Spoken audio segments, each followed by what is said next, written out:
Miles, thank you very much for your time. We really appreciate that.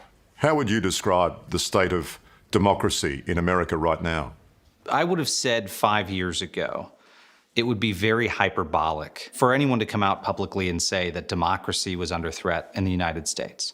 Today, I don't think that statement is sufficient. I think that's the level of danger we're seeing to democracy right now, that a few decades away, this may not be a recognizable country if some serious changes are not undertaken in our electorate and if serious reforms are not undertaken in our politics. It's amazing, isn't it? There's a real violence, a very aggressive edge to everything that comes back for expressing another opinion, a different opinion. Where does it end? Well, in the past few months, we've seen a number of polls, surveys, and studies come out that show that 1 in 5 Americans are now believers of the QAnon conspiracy theory. Another study recently showed that 1 in 10 Americans believe that violence is justified to restore Donald Trump to the White House. 10% of Americans believe it's worth taking up arms to go forcibly put Donald Trump back into the White House.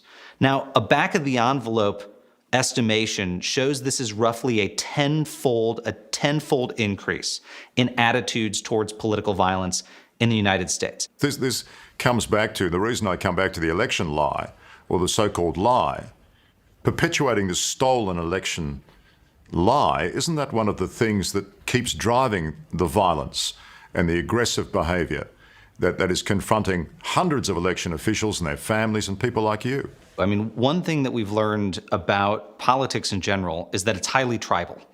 And in tribalism, it's very tough to pull people away from the cult that they are in, right? In fact, we know that folks are willing to discard pretty much any disconfirming information that tells them perhaps that the tribe they're in is wayward or that it's bad. So, once folks are hooked on a notion, it's really tough to get them to peel off. Very fundamentally, political violence in any system, whether it's the United States or otherwise, typically crops up when people feel like the political system is unresponsive to them. They seek out violence. They seek out a way to force their viewpoint on a government and a society. This is what's happening in the United States. You have prominent figures, not just Donald Trump, but senior members of the Republican Party, who are perpetuating a myth that the election was stolen. In other words, they're telling millions of Americans their vote didn't matter and it wasn't counted, it was ignored, that something was stolen from them. What that then leads to is popular approval of alternative methods, meaning let's go outside of the political process and use violence to get what we want. That's why we've seen this surge in positive attitudes towards political violence in the United States, and so many people flocking to conspiracy theories that they are now mainstream, is because they've been convinced that their vote doesn't matter, that the system is rigged, that it's broken. And that in and of itself is a falsehood. But it doesn't matter if prominent people they see and know and trust perpetuate it, they'll do the same. And it is being encouraged, Miles. I mean, we've now got Trump supporters, Trump acolytes who are running under the Trump banner, even for positions potentially as governor, as the governor of a state. We've got people like Kari Lake in Arizona who perpetuate that lie, continue that lie despite zero evidence. That's dangerous, isn't it? It's incredibly dangerous. In fact, there are a lot of people in this country who worry about our democracy, who feel like the real fight was in 2020, that Donald Trump himself was the danger, and that now he's out of office, we're out of the woods, if you will. I will tell you this, we are not out of the woods. We're deeper in it than we've ever been, because what happened is after Trump left office, Trumpism, if you will, broke into 1,000 little pieces across the country.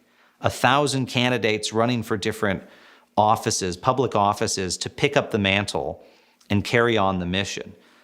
It's a lot harder to go after 1,000 dangerous individuals than one. And that's what we're seeing in America's political process right now is people like Kari Lake in Arizona, a very radical candidate for governor who not only subscribes to the lie that the election was stolen, which has been disproven over and over and over by every single analysis, but also encourages people to engage in more hostile behavior to one another, really frankly fans the flames of this political violence and openly embraces Trump. Hello, I'm Tom Steinfort. Thanks for watching 60 Minutes Australia. Subscribe to our channel now for brand new stories and exclusive clips every week. And don't miss out on our extra minutes segments and full episodes of 60 Minutes on 9now.com.au, as well as the 9Now app.